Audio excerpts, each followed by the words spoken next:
मैं सरिता रानी। आज का हमारा अर्थशास्त्र का टॉपिक थर्ड चैप्टर उपभोक्ता संतुलन को तटस्थ वक्र विश्लेषण के संदर्भ द्वारा समझाइए। उपभोक्ता संतुलन एक ऐसी अवस्था है जिसमें उपभोक्ता एक निश्चित आय तथा निश्चित कीमतों पर वस्तुओं का और सेवाओं का ऐसा संयोग खरीदता है जिसे उसे अधिकतम संतुष्टि प्राप्त हो रही है अथवा वह उसमें किसी तरह का परिवर्तन करने का इच्छुक न हो। उपभोक्ता संतुलन की मान्यताएं। उपभोक्ता संतुलन विभिन्न मान्यताओं पर आधारित है। सबसे पहली मान्यता, उपभोक्ता विवेकशील है। दूसरी, उपभोक्ता की आय स्थिर है। उपभोक्ता की आय स्थिर है, 10,000 है तो 10,000 ही चलती रहेगी।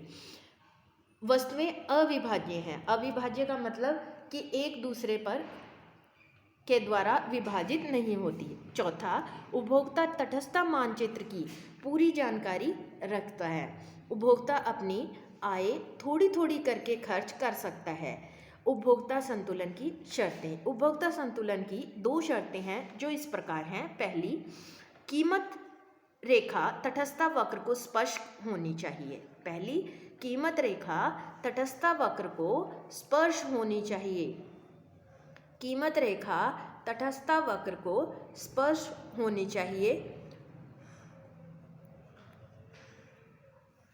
दूसरी, तटस्थ वक्र मूल बिंदु की ओर उन्नतोदर होना चाहिए। मूल बिंदु की ओर उन्नतोदर होना चाहिए। उपभोक्ता संतुलन का निर्धारण।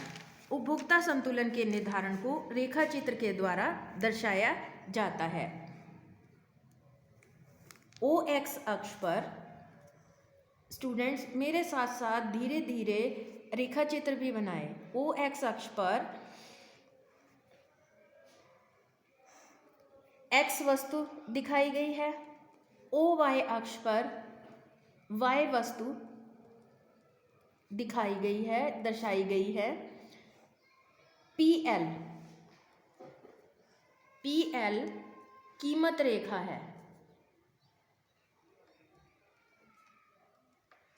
जो 2 वस्तुओं के उन संयोगों को प्रकट करती है जिन पर उपभोक्ता को अधिकतम संतुष्टि प्राप्त होती है। रेखा चित्र में पीएल जो है वो कीमत लाइन है या बजट रेखा है। आईसी तटस्थ वक्र है। पीएल कीमत रेखा है, आईसी तटस्थ वक्र।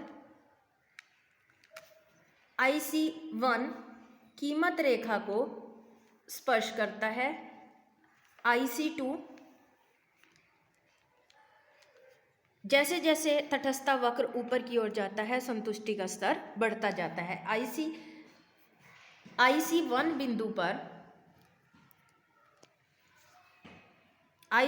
बिंदु पर स्टूडेंट्स, ई बिंदु पर तटस्थ वक्र जो है कीमत रेखा को स्पर्श करता है। इसको OQ बिंदु एक्स वस्तु की तथा OY वस्तु की मात्रा को प्रयोग करके संतुलन की अवस्था में होता है। CD संयोग जो है, इसके जो नीचे वाले संयोग हैं, ये है A, ये B, ये C और ये D। इस कीमत रेखा पर A, B, C और D संयोग जो है निचली तटस्थ वक्र की अवस्था में है और क्योंकि उन पर संतुलन नहीं होगा, इसका कारण क्या है कि जब तटस्थ वक्र कीमत रेखा को ई बिंदु पर स्पर्श करेगा वही संतुलन बिंदु है, उपभोक्ता का संतुलन बिंदु है।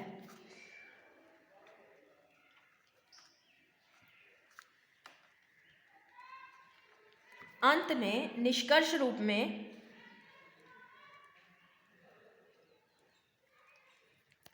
में हम कह सकते हैं कि उपभोक्ता संतुलन 2 शर्तों पर आधारित है।